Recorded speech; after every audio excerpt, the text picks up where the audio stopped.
Hello. I had decided about a month ago that I wanted to start making shorts and reels for other platforms. And I had also decided I was going to start by just doing some book recommendations. And I had even decided on what book I was going to start with. Now, this was about a month ago, and I'm starting with the book I had chosen, but this was all before Charlie Kirk's assassination. And I just think it's that much more important that I make these shorts and I make these book recommendations because I think this is an important moment in our culture and especially in the church. And so, with that said, trying to keep this down to under 3 minutes, my first recommendation is this book by Frank Turek, who was a good friend of Charlie's. He wrote it first in 2006 and then he's updated it twice.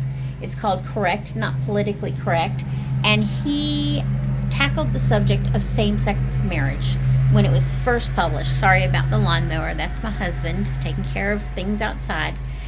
And then he updated it after the Obergefell decision from the Supreme Court that legalized same sex marriage, and then again in 2023 to address transgenderism.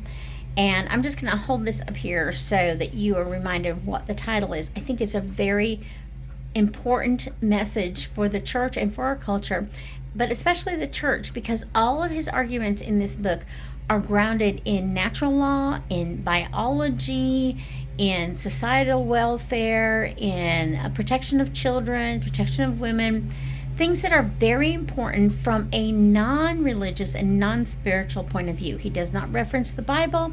He does not reference anything having to do with Christianity. This is just logical, reasonable reasons why it benefits a society to protect and honor natural marriage, and that means not giving in to same-sex marriage, and certainly not putting up with the transgenderism that seems to be taking root in our culture. It's all grounded in reality. And reality is something we need a lot of right now. We also need the truth of the Bible, absolutely. We need Jesus, but this matters also. And I think it's important for the church as a whole to understand the arguments in favor of protecting natural marriage between a man and a woman, whether or not you're a Christian, whether or not you're religious or spiritual. And we need to understand these arguments. So I hope you get it. I hope you read it and learn something from it. Thanks for listening. And again, sorry about the lawnmower.